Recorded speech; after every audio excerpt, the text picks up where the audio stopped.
The remarkable thing to me about American rabbis is that they don't understand how important they are or how important they could be in their congregations, in their communities. Rabbis reach an extraordinary number of people, and they reach them in deeper ways than some of the national Jewish organizations. I mean, they're there at the inflection points. If you talk to people who love being Jewish, they'll tell you that there was some rabbi who was central in their life.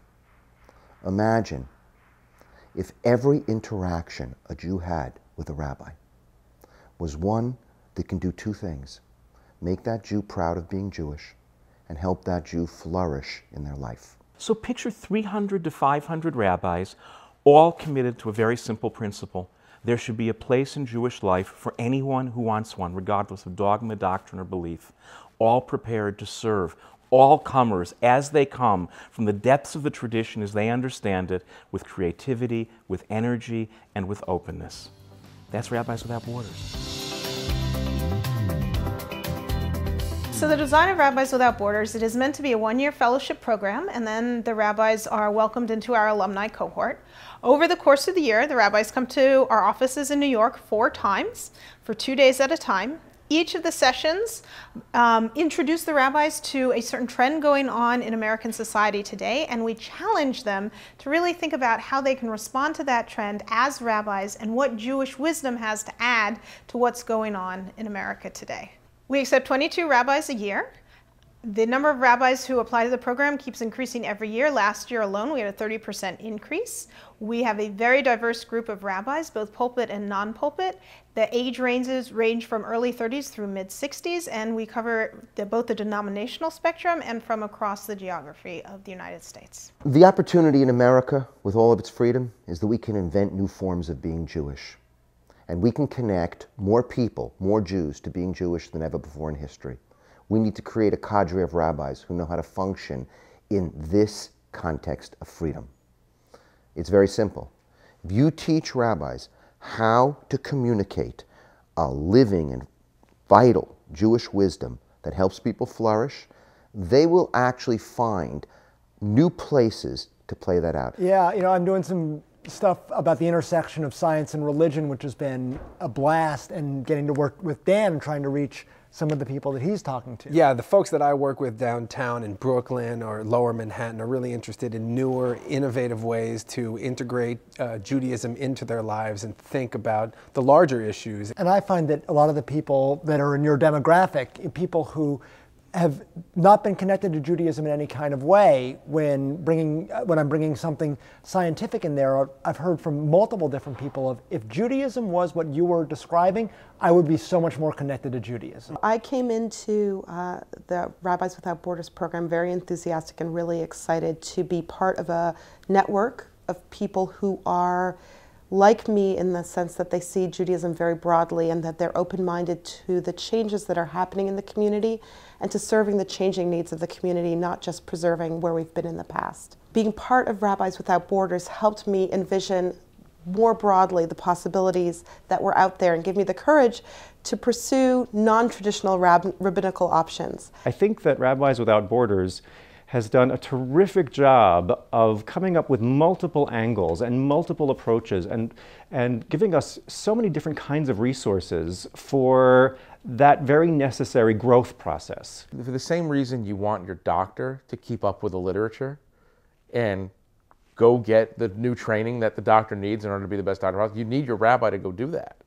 And our synagogue needed it, and it got it, and he, is bringing not only ideas, but he's actually making these ideas concrete at a pretty rapid pace. And I think that Rabbis Without Borders has a lot to do with that.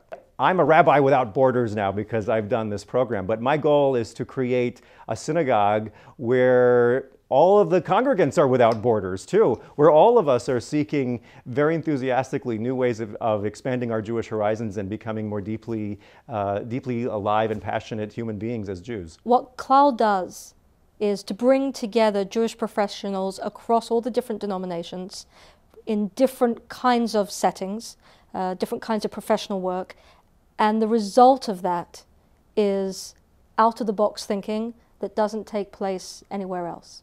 As a result of Rabbis Without Borders, I started to explore social media. set up a blog that now has about 15,000 hits a year, set up a monthly newspaper column that's syndicated in about 6 local towns, and used Twitter as a way to communicate those messages through social media. At this point, I probably have about 900 followers. I entered the Reconstructionist movement because I wanted to be part of something very creative and innovative, but I was ordained 25 years ago. I've come to realize that in the 25 years I've been in the rabbinate, this generation needs something different. Thanks to Rabbis Without Borders, I was able to put together a completely new high holiday experience that was so compelling that many people told me they didn't even want to leave the room to go to the bathroom, and that the time flew by, which was new for their high holiday experience, and created a whole new sense of possibility in the congregation. Recently, I had a young couple come to me and ask me to officiate at their wedding. But they said, "Rabbi, we're not sure if you'll do it." I asked why, and they said, "Well, we don't believe in God." Because of all my training with Rabbis Without Borders, I was prepared to have a conversation that was expansive and creative and different. So in this moment when they thought a door was going to close, instead, a door opened. I'm going to be doing their wedding. It's going to be beautiful. It's going to be magnificent. It's going to be Jewish. 400 rabbis is about 12–13% of the entire American rabbinate. Every study in leadership tells us that that is a tipping point in literally changing the nature of the leadership of the community. If we change 400 rabbis, if we transform 400 rabbis who can communicate Jewish wisdom and practice in vital and living ways, we will transform American Jewry. To invest in Rabbis Without Borders is to help create the Jewish future. At every great epoch in Jewish history, it was the contributions of master teachers serving an ever wider audience that helped make the turn from one moment of success to the next moment of success.